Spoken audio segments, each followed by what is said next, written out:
Tonight, he's going to talk to us about blind spots and bad decisions, why we fall for financial traps. Raghavendra. Thank you very much.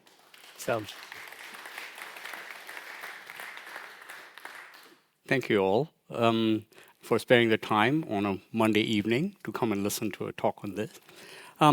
This is the third year in my series of talks here at Gresham College, and it's actually my last year. So this is my second last lecture. The last lecture is 2 weeks from now on the 16th of June, where I talk about the opposite side of this, that how do you use our blind spots to try to actually survive in a world where, there are traps everywhere. But that's for 2 weeks from now. Today, we just introduce this topic here. So in my 3 years here, in the first year, I talked about how technology is changing the world of finance. In the second year, I talked about what are the building blocks, the foundations of modern finance. And they said there are only 6 ideas, and each lecture covered one of those 6 ideas.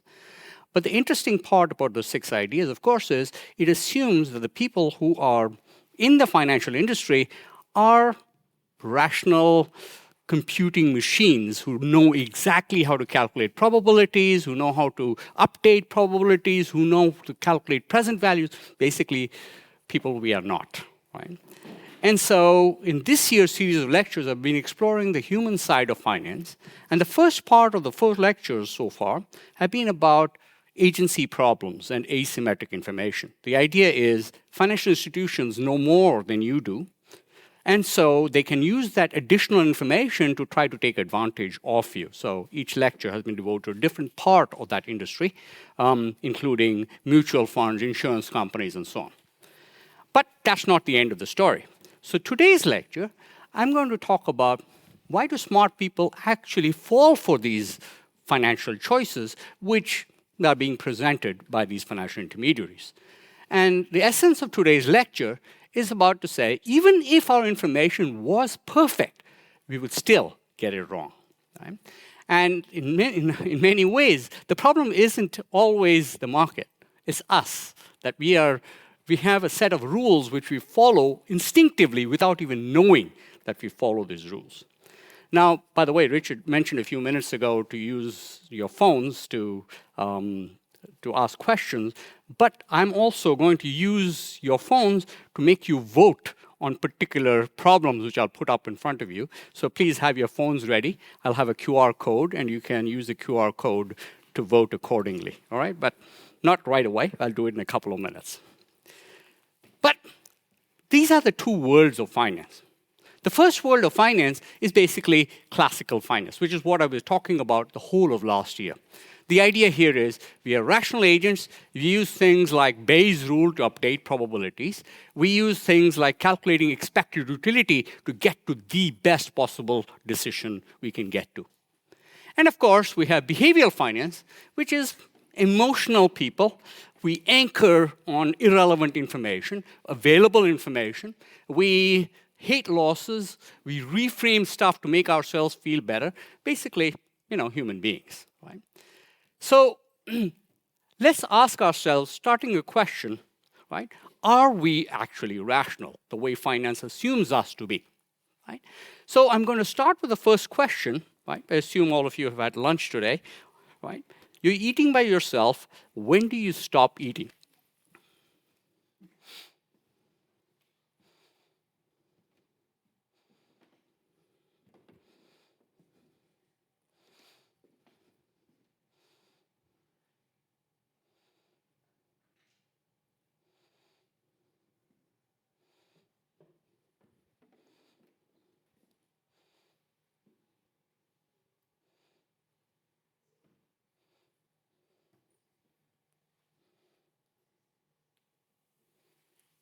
Excellent. I see the 2 dominant answers here are when my plate is empty or when I'm no longer hungry. These are the obvious responses, right? And these are rational responses, but both of them are very interesting choices. Why? Well, let me introduce you to something called the bottomless bowl. And this was an actual study done where basically the researcher took a bowl of soup and he served it to different people, but Some of the bowls basically had a tube running below the table into a massive bowl of soup right there, which you see on the top left-hand corner. So what would happen is, as you're drinking the soup, it keeps getting mysteriously refilled. It's a dark soup, so you can't really see that it's getting refilled.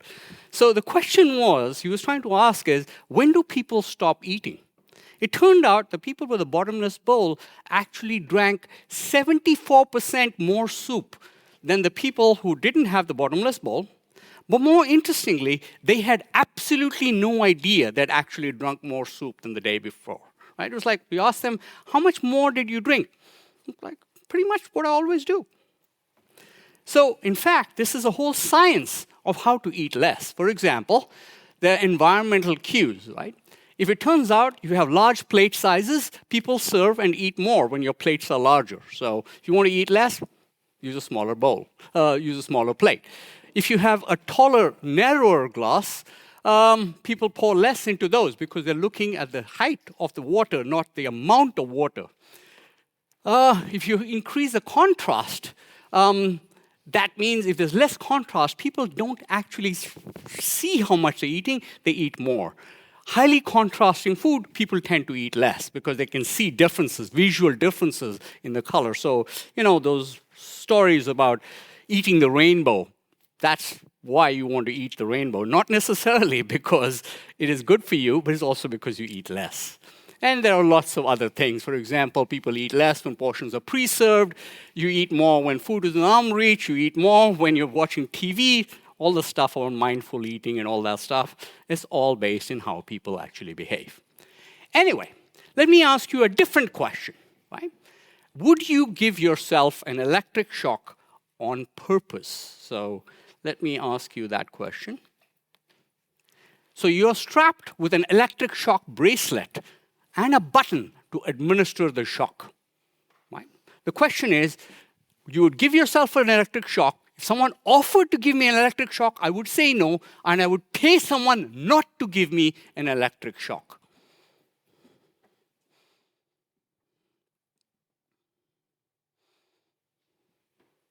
Somebody here is very brave.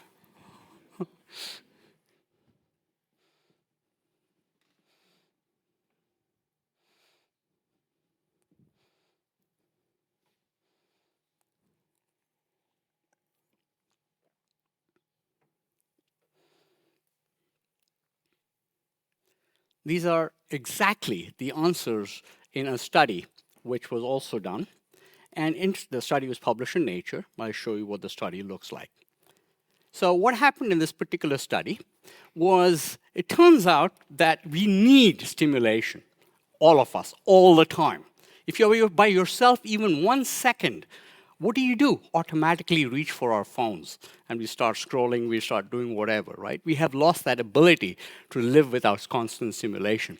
So in this particular situation, this was the University of Virginia, what they did was they basically gave these guys boring tasks, and then they sat them down in a room with absolutely no stimulation.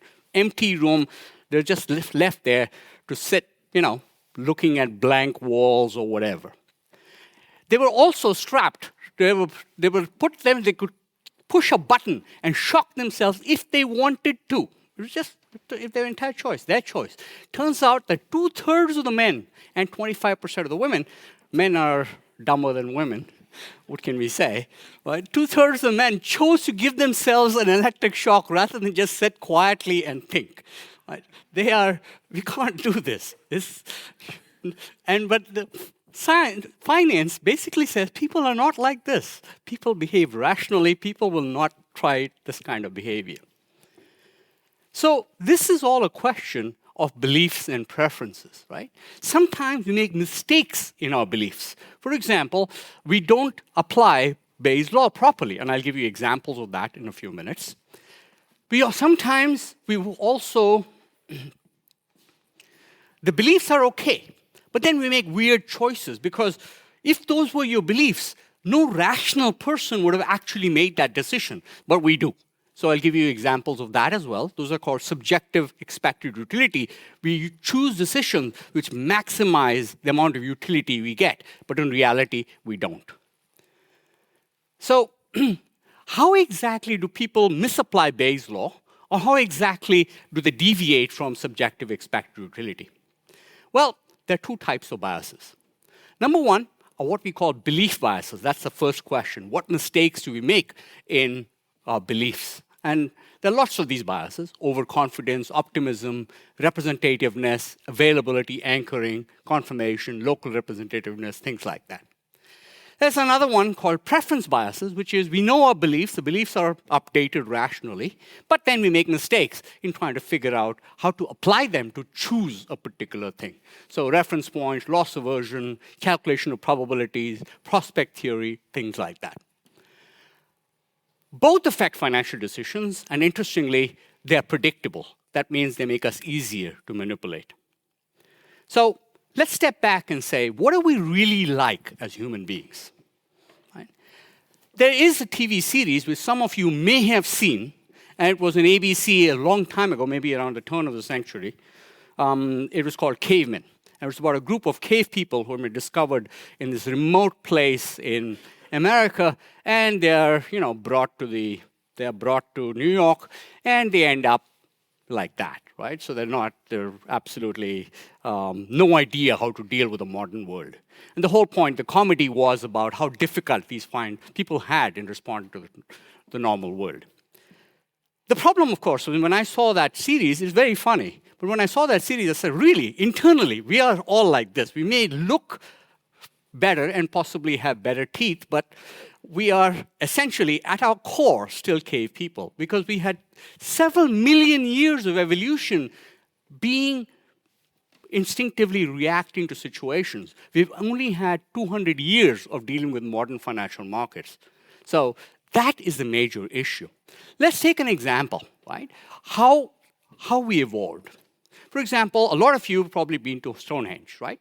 So what did you think when you first saw Stonehenge? When you first time in your life, you went in there and you're like, wow, this is the most amazing thing I've seen? What did you think? Yeah, exactly. Right? A lot of people have exactly that reaction. Bunch of stones, big deal. The interesting part about this is not just a bunch of stones, right? Because the people who constructed Stonehenge actually got the rocks from Wales. They're not available in that area. So you had to bring them 600 miles on rollers because you didn't have wagons big enough to carry those stones. They weigh several tons. Ship them across the sea, then drag them up rollers, bring them to Stonehenge. But why would they do something like that? Well, think about what it was when living in those times, right?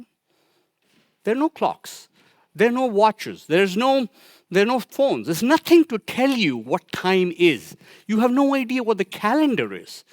But yet, you need a calendar. You need to know when to sow your crops. You need to know when to harvest the crops. You need to know when to hunt the animals. You need to know the migratory pattern of the animal. So how do you know that? Well, maybe word of mouth, right? You ask your dad says, oh yeah, when the red star rises above that tree over there, that's about the time you want to sow the crops. Then your dad dies, and you're like, which tree was he talking about? I wasn't paying attention. I wish I paid more attention to him, right? Maybe that tree, maybe when someone cuts down the tree, right? Then you're dumb. So what these guys did was actually interesting, because Stonehenge was not right away put up in the place it was now. They moved those rocks around for 600 years from place to place until you find a place where the sun rises between the lintel stones on the equinox. That's the beginning of spring. Except they didn't actually have a calendar which said, okay, that's the equinox day. It was trial and error. You're creating a clock without knowing that you're creating a clock. You have no idea what you're doing except trying to find a way of predicting patterns. That's what we evolved with. And unfortunately, what do we have to deal with? Well, this is a world with lots of changing information, but a world with predictable patterns. So we use a lot of shortcuts because those patterns keep repeating. The seasons keep repeating. We know what's happening, so we keep doing the same thing, which much faster because we know what the patterns are.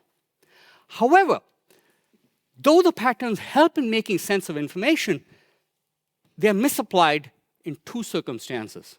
Number one, when the phenomenon itself is completely random. Right? Examples? a stock market. Right? If people are reacting on the basis of information and prices are moving at random intervals, it's very difficult to predict where the price is. But we are very good at finding patterns even when there are none. The other example, casinos. If there's a predictable pattern in a casino, the casino will go bankrupt because people will grab that pattern and trade in the casino really fast. So unfortunately, we apply those pattern recognition habits we have to purely random phenomena. And that's one of the reasons why it looks like we're making bad decisions. It's just that we are applying a pattern recognition algorithm to an area where there is no pattern. So let's take an example. This was an article from the Financial Times. It was talking about Spotify's shuffle feature. And the story, if you can't read it, is by a reporter called Heather McCalden. And she says, in my case, in the evening of December 15, 2023, she was coming out coming out of an apartment block, completely blitzed on champagne. The taxi appears right in front of her as she steps out. So she gets into the taxi and hits shuffle on Spotify. And it comes up with a song called Maps, which was an indie rock love ballad which she hadn't heard in a long period of time. And then as she is listening to that song, she looks up and she sees her ex-husband's apartment right there with a light, only in that one light in that building. No other light. The building is completely dark except for that one light. And she's saying, oh my God, why did this taxi come here? Why did the taxi take a left turn? You could have gone, the right turn would have been easier. They took a left turn and the song came on right when I was looking at that. It can't be coincidence. There's a deep cosmic meaning here. Does that sound familiar?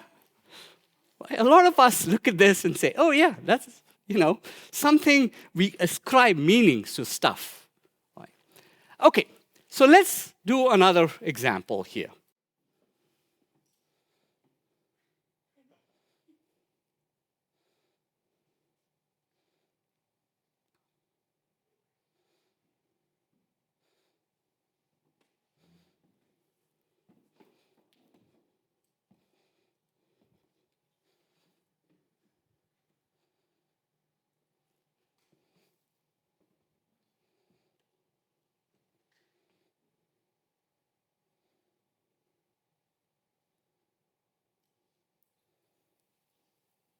Okay. Now you can see from this graph what I'm trying to get at, right? The graph is what we call right skewed. What that basically means is the average, by the way, should be right there in the middle. And a lot of people have indeed chosen the average. But if you look at the average of the distribution, most people will be over here. You cannot have a distribution where the average is above average. Right? And that's exactly what most people are. We tend to be basically a little overconfident about our own abilities, right? This is a very, very normal thing. So, coming back in here, the first one is overconfidence. A lot of people say, you know what, markets may be tough, but I'm smarter than the market. And most people think they're above average. Fair enough. Now, let's go to a different question. Right? You all have your own peers at work, at school, or whatever. Rank yourself relative to your peers in the amount of praise you get from your boss, your teacher, or whatever in the next few years. Right? Relative to your peers, you know your peers, what do you think? How do you rank yourself relative to them?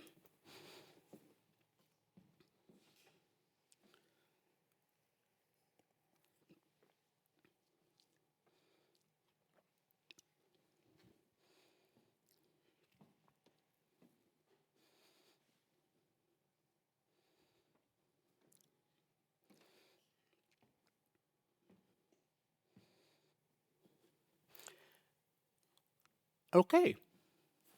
Also extremely normal, but let me finish another question before we get to this. Third one, rank yourself relative to the same peers in terms of the number of accidents you're going to have in the next 5 years.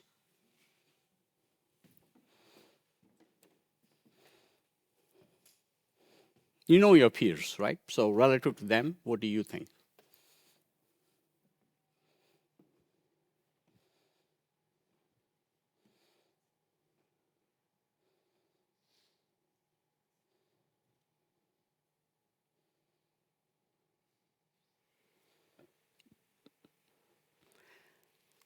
This is called the optimism bias, right? And it's also a fundamental part of us as human beings.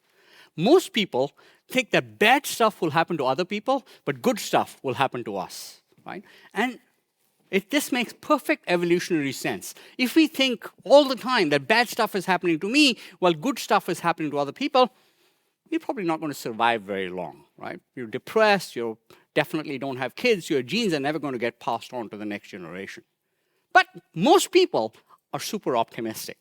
They think, bad stuff, not for me, somebody else, right? Good stuff for me. That's how we wake up in the morning. You're like, yes, I'm going out there. And then, bad stuff happens, but only temporarily. Good stuff happens to us all the time. Okay, and unfortunately, shows up in the financial markets too. You're overconfident and over-optimistic traders, and they typically earn lower returns. Men trade more. They tend to be more overconfident and over-optimistic than women, and they earn less. Right? So if your mutual fund manager is a man, please change him immediately. Go with a woman as your mutual fund manager. Right? And the trading volume, and the more these people trade, the worse they do. And that's, again, because they get hit with trading commissions and things like that. Okay. Unfortunately, forecasting the future is super difficult. Right? Let me give you an example. Right? How do we estimate what is likely to happen?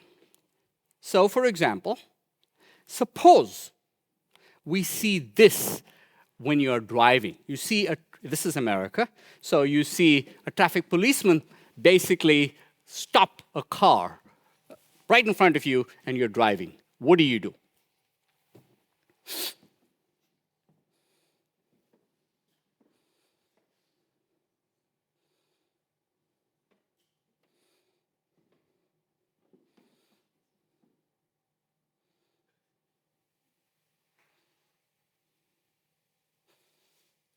That is by far the most common answer. Nearly everybody slows down. Now, why is that, right? Well, the answer is because most of us are not consciously thinking of these things when we are driving. We're driving along, listening to music, maybe arguing with our partner, whatever, right? You know how things go. Or your kids are bugging you, whatever. They're driving. Right? And then suddenly you see a cop. It has not been there on top of your brain right then, but now it's suddenly at the top of your brain. So immediately say, shit. Everybody, doesn't matter who you are, you will check your speedometer. Right? And then you slow down, even if you're at the right speed. It's like, it's brought to the top of your attention. The key thing here is, it just happened to me, is availability. That's a big part about forecasting what's happening to you, right? It's available. That means it raises the probability with which you believe that this thing is going to happen. Second, let me give you another bunch of questions. So, what is a more likely cause of death in the US?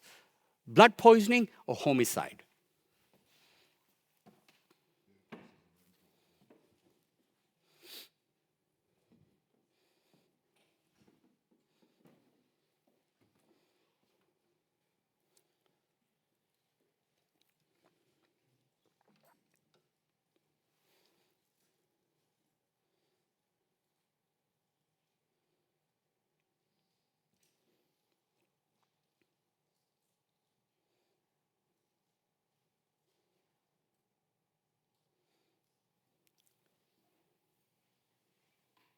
Okay, let me ask you two more questions.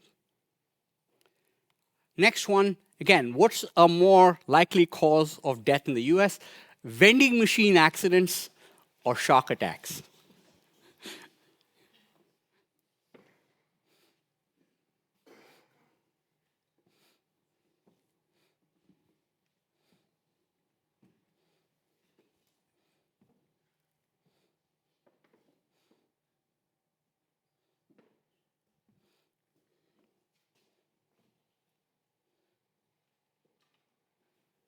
Okay. And final question. What's a more likely cause of death in the US, heat or tornadoes?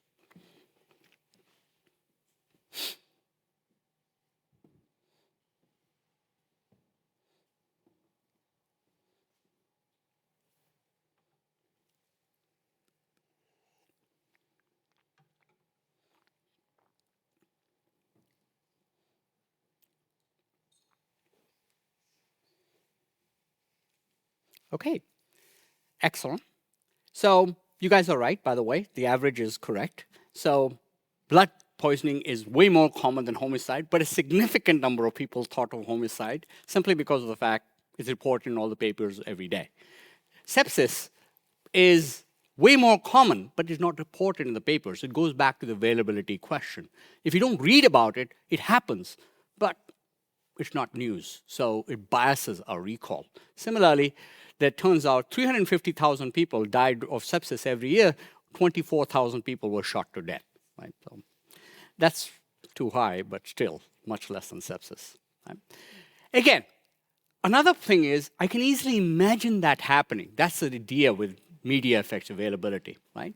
Shock attacks, for example, are not common at all, but the newspapers report this all the time. So if you think about shock attacks, there are even movies made about this, right? We have, for example, Jaws. You have movies made about sharks and tornadoes. Sharknado, if you guys have seen it, Sharknado 1, 2, 3, 4. By the way, I've just given away the plot line, so don't need to see the movie if you haven't seen it, right? The sharks and tornadoes, right? Okay, let me ask you yet another question now.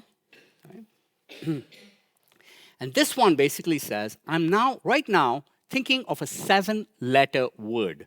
What is the probability that the 6th letter, only the 6th letter, is N? Is it high probability or low probability? Just the 6th letter.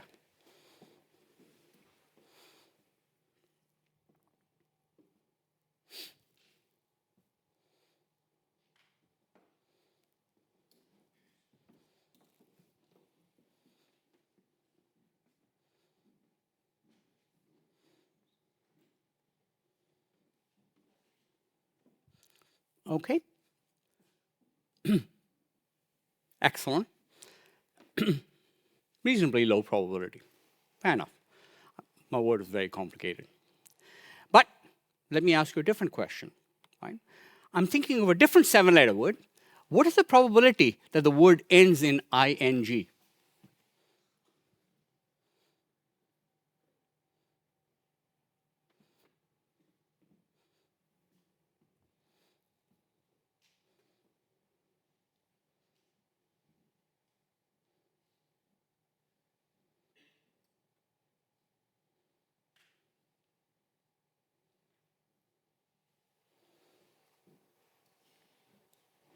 Okay. Well, if you think about it, these two questions are exactly the same, right? One 6, 7-letter word, 6-letter ends in N, can be a 4-letter word where the last 3 letters are ing and then add ing, right? Walking, talking, rocking, a whole bunch of them you can think of right away. This is, again, what we call availability. If it's available to us, we can immediately estimate the probabilities and we rank it too high. Right? Okay, so if you think of examples easily, we think, oh, this is really common. This is something which is normal. This is something which we can understand immediately. Let's go to a different question here, right? Now, let's suppose we read about a guy called Steve. Steve is very shy and withdrawn. He's very helpful, but he has little interest in people or the world of reality. He's a meek and tidy soul. He has a need for order and structure and a passion for detail. Okay? So what do you think Steve's job is? There are several options for you. He could be, any of these.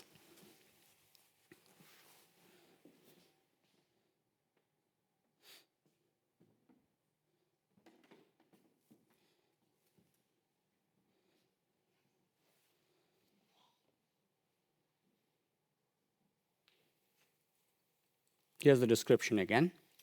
Right?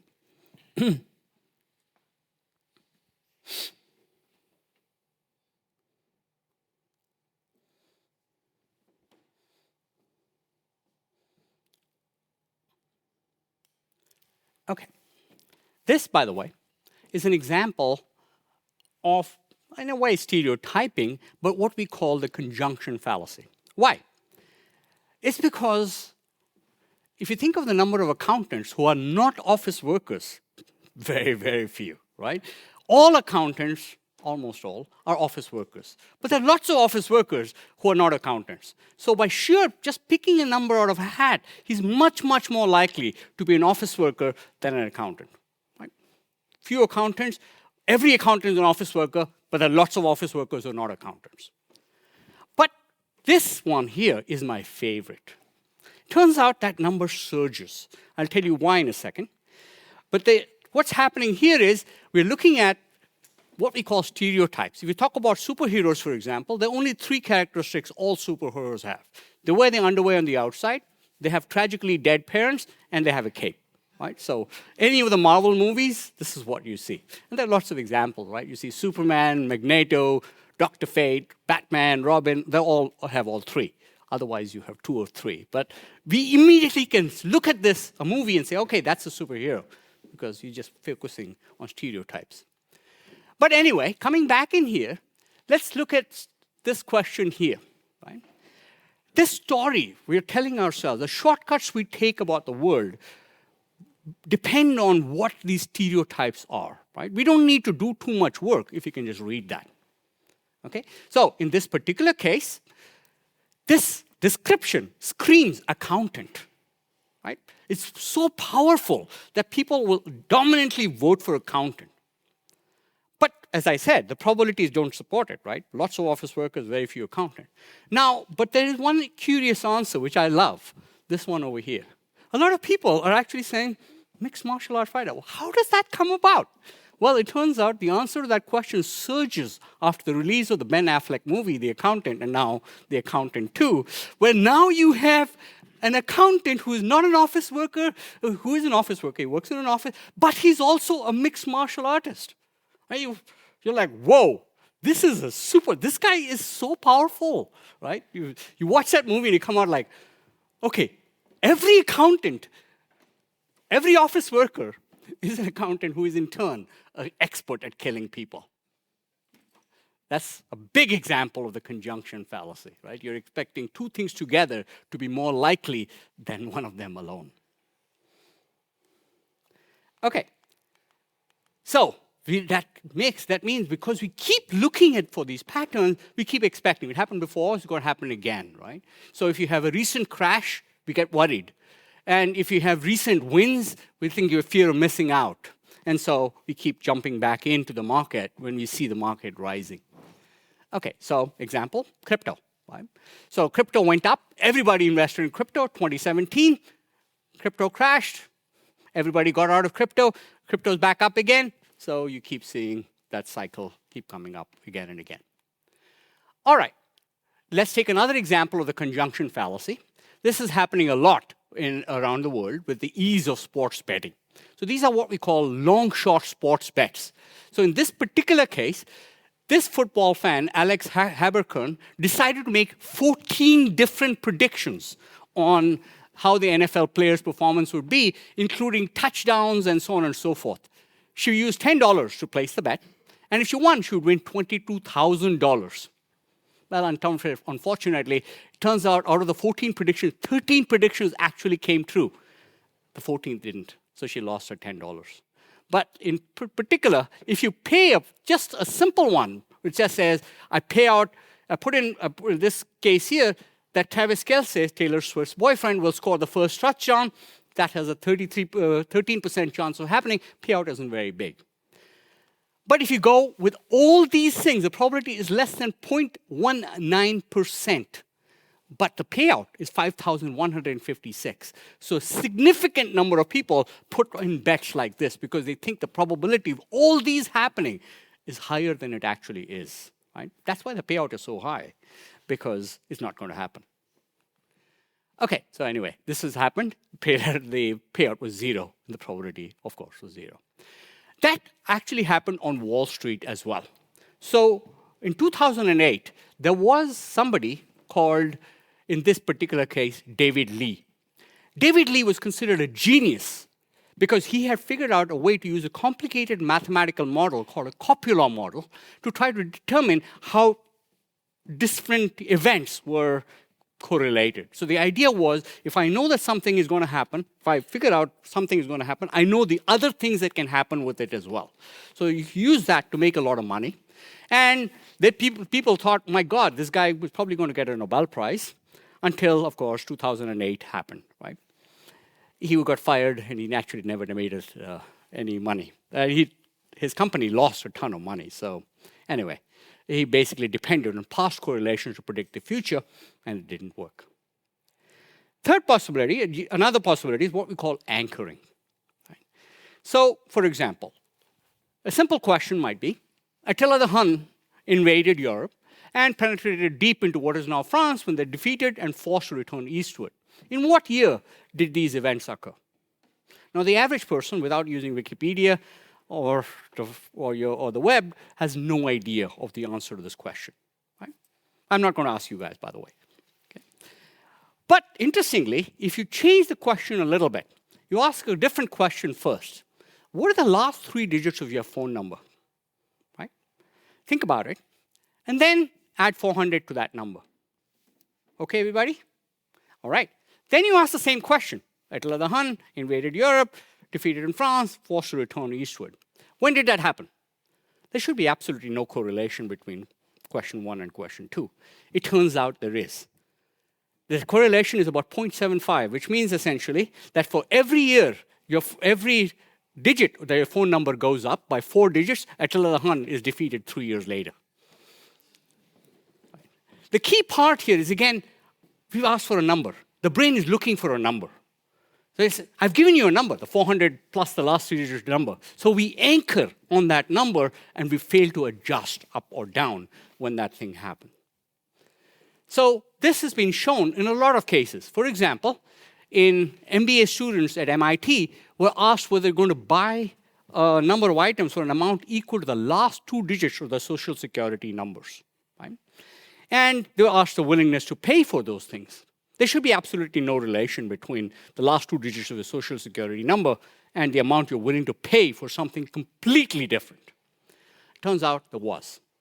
If your Social Security number was a high digit, so it was like 98, it would pay a lot more for a cordless trackball, cordless keyboard, an average wine, a rare wine, design book, or Belgian chocolates. If your Social Security number is really low, like 01, you wouldn't pay that much money for it. And we see this pattern all the time. So, for example, you're shown a moderately upscale restaurant named either Studio 17 or Studio 97. They asked how much they're willing to pay. The first group was willing to pay $25. Second group was willing to pay $28. It's a number, right? But it seems to affect our choices.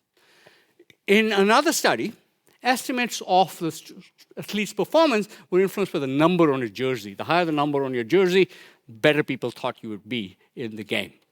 Or the proportion of sales in the domestic market were influenced by the product model number. Higher model numbers, they expected higher sales. And this was given by financial analysts. Okay, and smart marketers exploit the anchoring. We've all heard of this thing, numbers ending in 9, right? So you see 9.99. Why? We all know that it shouldn't work, right? 9.99 and 10 are pretty similar. Right? The interesting part is it works because we start from the left. So when we're looking at a number, we start with 2.99. We don't start with 99 first and then the 2. So you have a choice of 2.99 or 3.01. You're comparing the 2 and the 3, which appears a lot larger than it actually is. It's a 2-cent difference, but we think of it as much larger than that. So we are comparing. We think a drop from 4.01 to 3 is less than a drop from 4 to 2.99. The difference is exactly the same. Right? 4 to 2 seems bigger than 4 to 3. Right? We're starting thinking again from the left. So these are irrelevant numbers. In China, for example, the number 4 sounds like death. So no company goes public at 4.44. Right? They go public at 8.88 because the number 8 in Chinese ba sounds like fa, which means luck, good luck, fortune, and so on. So absolutely no relevance, but it has a powerful effect on what happened there. And we focus on certain numbers. For example, you buy it at a particular number, that's the number you're fixated on. When you make a loss and the price goes below 50, a lot of us will keep waiting for the price to come back up before we sell it. Right? It's like We're reluctant to take losses in this particular case. And those anchors distort our judgment, even when we know better. So let's take another test. This is a rule which says you have to test this rule. If a card shows an even number on one face, the opposite face is blue. All right? That's the rule I'm asking you to test. So you have to turn over a minimum number of cards to prove that this rule is correct. Okay? So which numbers would you turn over? The card shows an even number on one face. The opposite face is blue. This is a complicated question.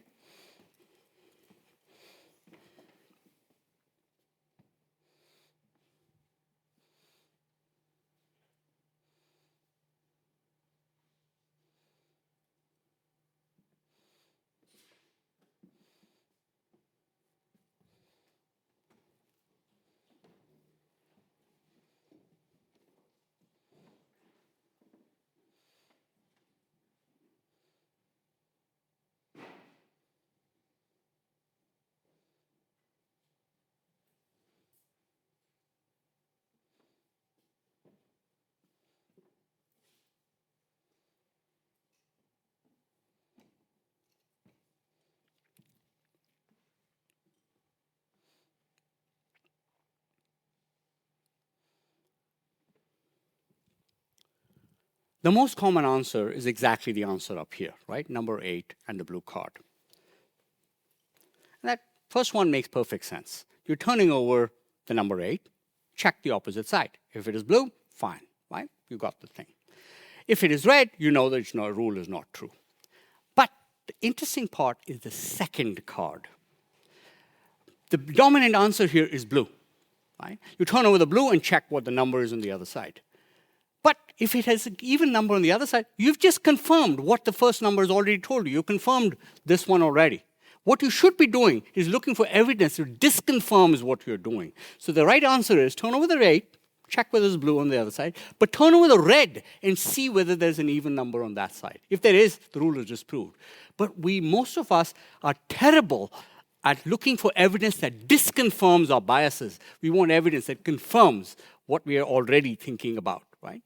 So coming back in here, this is called confirmation bias, right? We're looking for what we want to believe. So if bad news arrives, we say, okay, we don't really like this news, so we're not going to think about it, right? Good news arrives, we focus on that. If the evidence supports what we already believe, we overweight it. If it disproves what we believe, we try to underweight it. And unfortunately, our world is getting smaller because most of us use social media like crazy, right? So, and in our social media, our friends are basically echoing what we see already. So we have these algorithmic echo chambers. We never see opposing side views. Everybody we talk to has exactly the same view we have. Those are the things which are being shot up by the social media algorithms. And so we believe everybody in the world is like us. People who are not like us are few and far between, and definitely weirdos whom we don't want to be hanging out with, right? It's much worse in America than here, but hey, what can you do? So, but let me go back to explaining the same test from a different perspective, right? So in this particular example, I'm going to give you a variation. The question is, who do you ask for proof of age? The rule is, if you're drinking alcohol, you must be over 18. So you have to ask for proof of age from one or more of these people. One person is 16 years old, one person is 25, one person is drinking a can of soda, the last one is drinking a mug of beer. So who do you ask for proof of age?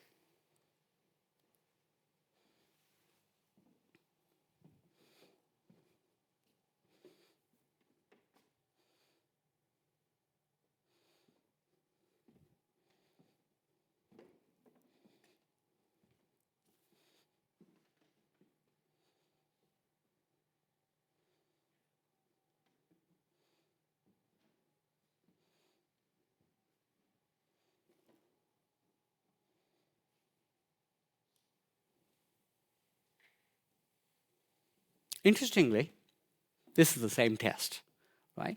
But now, the answers are all correct, almost all. This is the correct one, obviously, the 13, 16-year-old, right? And the beer drinker.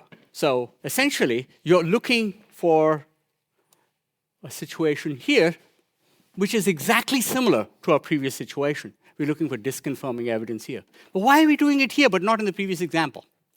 The previous example is a logical example. It's completely contrary to how we think. This is a social example. So we're looking at the same question, but now we're looking at it from the point of view of social situations. How do people behave? And that's much easier to be intuitive about because we have done this for thousands of years, right?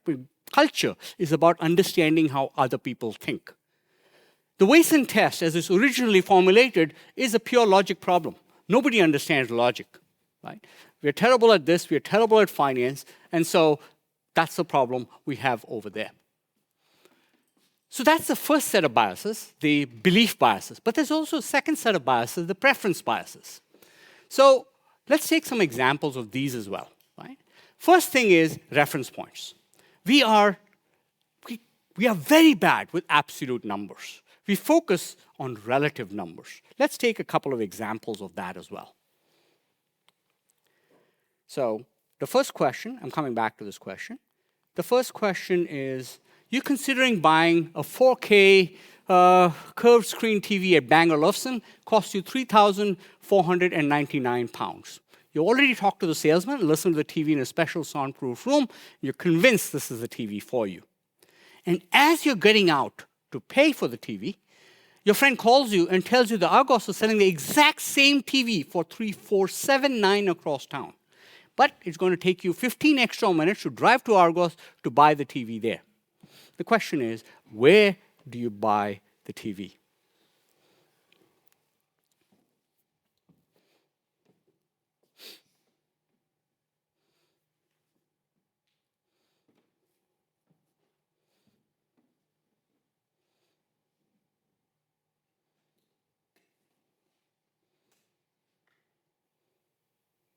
Excellent. Now, let's flip the question a little bit. Let's suppose you're standing in Tesco buying a set of low wattage LED bulbs, £59. You hear that Aldi is selling the exact same set for £39 across town. It's going to take you 15 extra minutes to buy the bulb from Aldi. Where would you choose to buy these bulbs?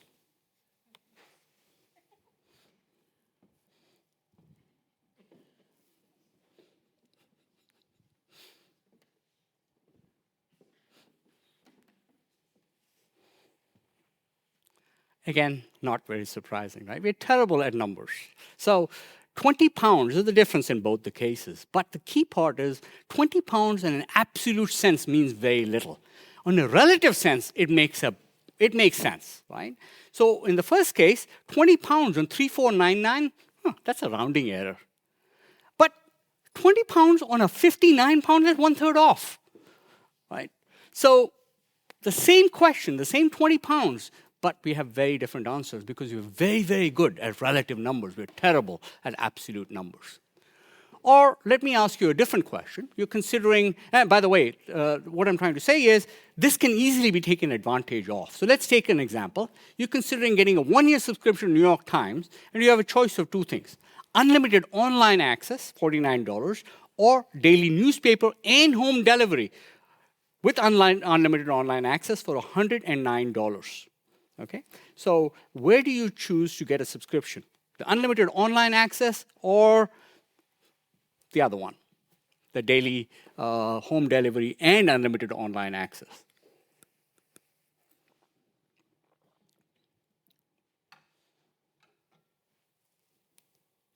Excellent, right? This is a standard answer. But that's not the example I'm focusing on. The example I'm focusing on is a real example which was used by The Economist. You're considering getting a 1-year subscription to The Economist, and you have 3 options. Option one is get online only, $30, print edition only, $70, or print edition and the website for $30.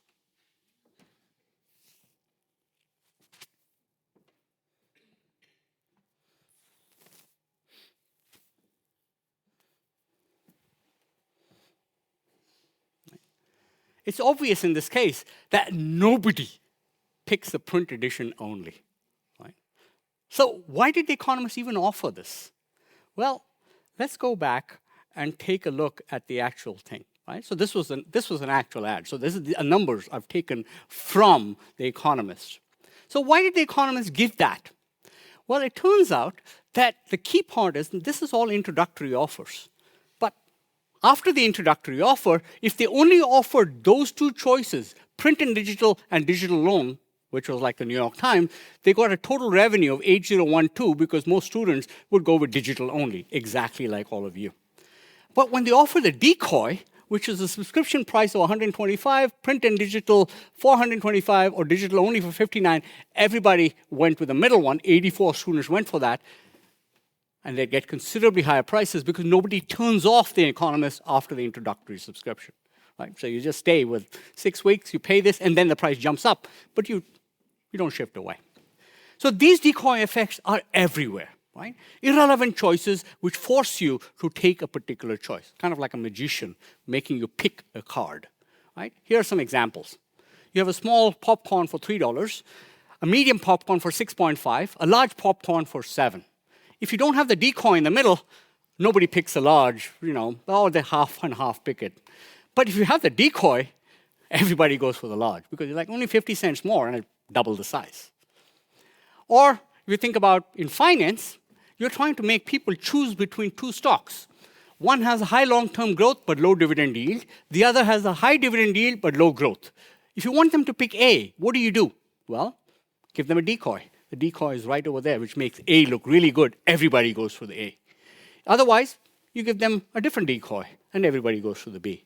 Whichever one gives you a higher, a higher commission, that's the one you go with, or has expense ratio. Third example is of mental accounting. Right? We account for things as different patterns in our brain. Right? Think about being paid a special bonus over your regular compensation. The bonus will be paid as part of your salary. You'll be paid monthly over the course of the year. Increase your take-home pay by £500 every month for the next 12 months. So what I'd like you to do is to tell me how much you expect your family's monthly consumption to increase during the next month. Okay? £500 paid every month for the rest of the year.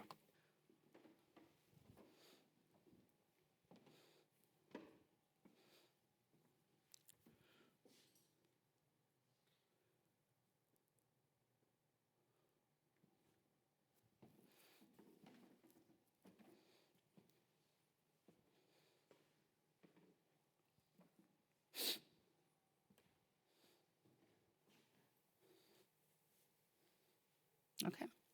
And this is very normal. The average person spends about 40 to 50% of the bonus, really part of your regular. Okay. But now, let's take a different question. The bonus will not be paid as part of your regular salary. It's paid in one lump sum at the end of the year, and you get nothing today. You get nothing next month. You get nothing till the end of the year. And then its value after tax is £6,000. The question is, how much you expect your family's monthly consumption to increase during the next month, the month where you get nothing at all?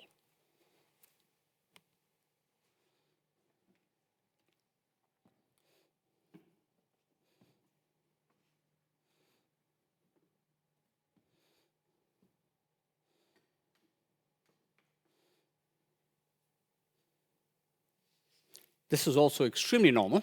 And the interesting part, of course, is that when you get your bonus, you don't spend it on the things you would spend normally. If you get the £500 during every month, you spend it on more groceries, eating out more often, concerts, movies, whatever. But when you get the bonus at the end of the year, that's when you buy the big screen TV, new game station, whatever, right? You do not spend it on your day-to-day stuff. Final question. One of your distant relatives have died, left you with a small inheritance, after-tax value of $6,000, you're not going to get the money for 5 years. At that time, it's held in a government bond fund, invest in risk-free bonds. At the end of 5 years, you get $6,000 plus all the accumulated interest. Again, same question. How much do you expect your family's monthly consumption to increase during the next month?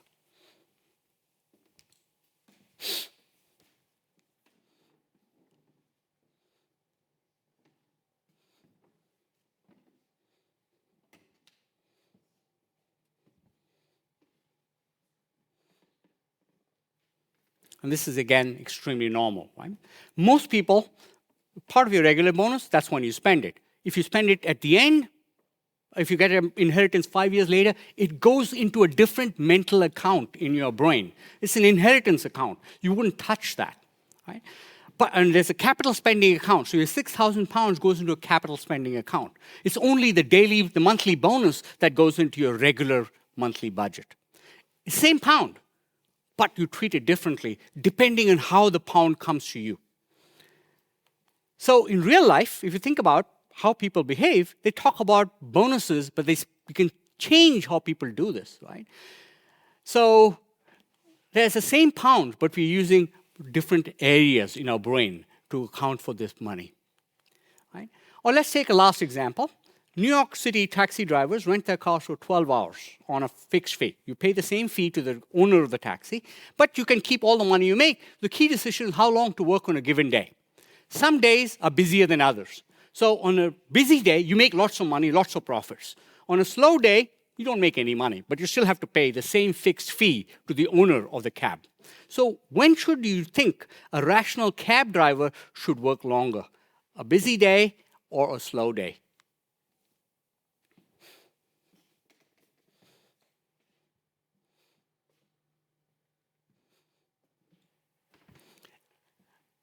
And that makes perfect logical sense, right? Busy day, you make a lot of money, and you use that to tide you over on the slow day. Unfortunately, New York taxi cab drivers do not behave like that. Their mental accounting is on a daily basis. So what they do is, if they make lots of money, they knock off and go home early. If they don't make much money, they keep cruising the streets looking for fares, right? That's why when you don't want a cab, they're everywhere. When you want a cab, you can never find one, right? Because they've knocked off and gone home early. Okay, so this is called a target income bias. You know what your target income is. You need to make a profit on that day. And so it leads to lost earnings here. Well, let's ask this question. You're watching a roulette wheel in a casino getting ready to play.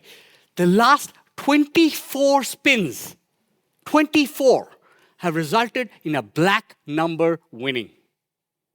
You have to place a bet right now. You have two colors, black or red.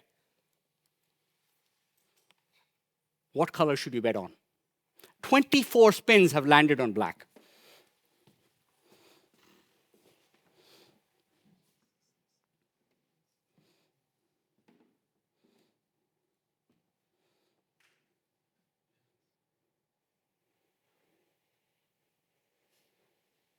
This is actually based on a real-life example, right, which actually did happen. In Monte Carlo in 1913. The ball fell on black 26 times in a row. So gamblers lost millions betting on red, believing that the chance is going to change. I mean, it's landed on red 24 times, black 24 times. It must land on red. I mean, it's time for it to land on red. The key point is, this is purely random. But our mental thing says, on average, it should be 50% red, 50% black. It cannot have landed 24 times on black and then come up with black again on the 25th time, which it did, 26 times. So if you bet on black or red, right, in this particular case, you would have been better off betting on black. But, you know, this is a random phenomenon to which we're attributing known probabilities in the long run. So millions of roulette wheel things on average should be 50%. With 25, it's too small a number. You can have 25 blacks in a row. Okay. Last example, probability updating. You've been advised by your doctor to get tested for a rare but fatal form of cancer. If you have the cancer, the only way out is immediate treatment with high doses of chemotherapy and surgery. But these have severe side effects: hair loss, weight gain, muscle weakness. The cancer exists in only 1% of the population, but the test is 90% accurate. And you take the test comes back positive. So the question for you is, with that positive test, would you have the chemotherapy and surgery? If you do not have the chemotherapy and surgery, and you do have the cancer, you will die. Okay?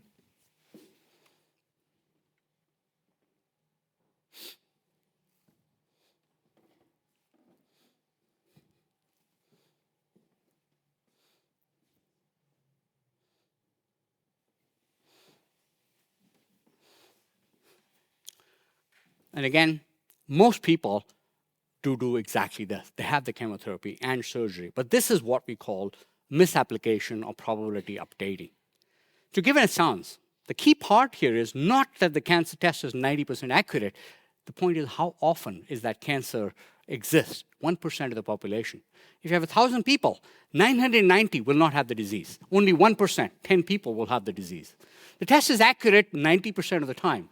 So 90% of them will test negative, right? But 10% of them will test positive when they do not have the cancer. That's 99 people. Simultaneously, the people with the disease have only 10, of which 90% will test positive, 1 will test negative. So what are the chances that the test will give you a positive result? Well, 9, and you actually have the cancer. The answer is 9 divided by 9 plus 99, which is 108 people. So you have of 108 people with a positive result, only 9 actually have the cancer. That's less than 10%. So a positive result does not mean anything unless you know the probability of the base event. And we have these problems all the time. For example, this was an article in the New York Times saying, what's the risk of arterial fibrillation? Having 1 small drink a day, 4 ounces of wine, 11 ounces of beer, 1.3 ounces of this, 16% increase relative risk for arterial fibrillation compared with abstaining. 16%. Wow, that's amazing. Except the number of people actually dying of arterial fibrillation is so small that, 16% increase, yeah, you're reducing your lifespan by 2 days. Okay, go and have the drink. Or you see other ones like this. Walking just 10 minutes a day may lead to a longer life. So examples here, they used, even a little extra activity could potentially stave off hundreds and thousands of premature deaths over the coming years. Question is, how many of these premature deaths were actually caused by lack of exercise? Very, very small. So yeah, walk 10 minutes a day, you're not going to increase your lifespan really very much. Stay in bed, have a drink.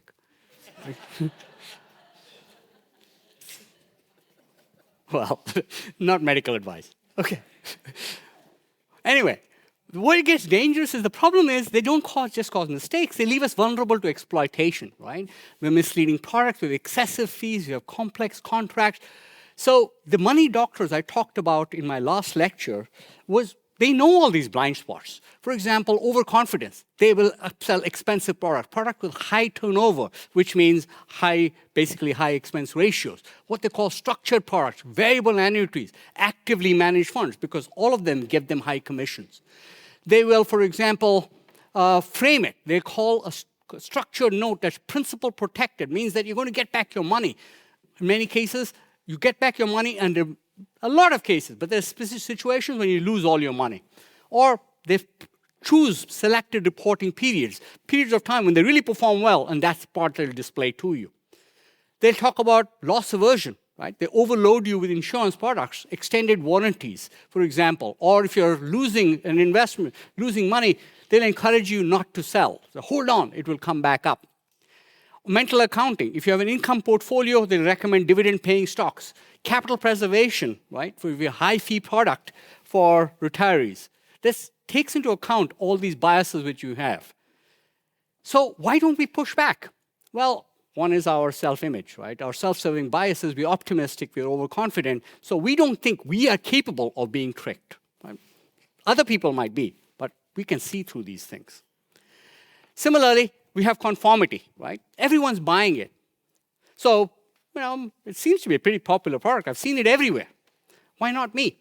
So there was a psychologist called Ash who ran a conformity test where he asked people to basically rate 3 lines to see where the middle line is longer than the other 2, right? 3 lines in a row. And what he did was to have 9 ringers along with a 10th guy who was the only person being studied. They would give the right answer. This line is longer, whatever. But every now and then, all the 9 people would agree on a wrong answer. They would say that line number 1 is longer than 2 or 3, when line number 1 is clearly shorter. The question is, what would the 10th person do? He's seen all these 9 people clearly voting for some line which is shorter and claiming it's longer.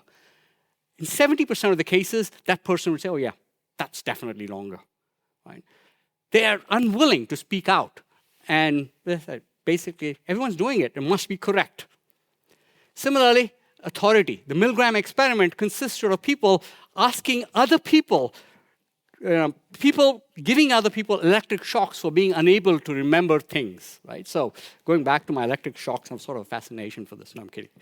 But it turns out that the idea was you're asking these guys to memorize stuff, and if they can't remember something, you give them an electric shock.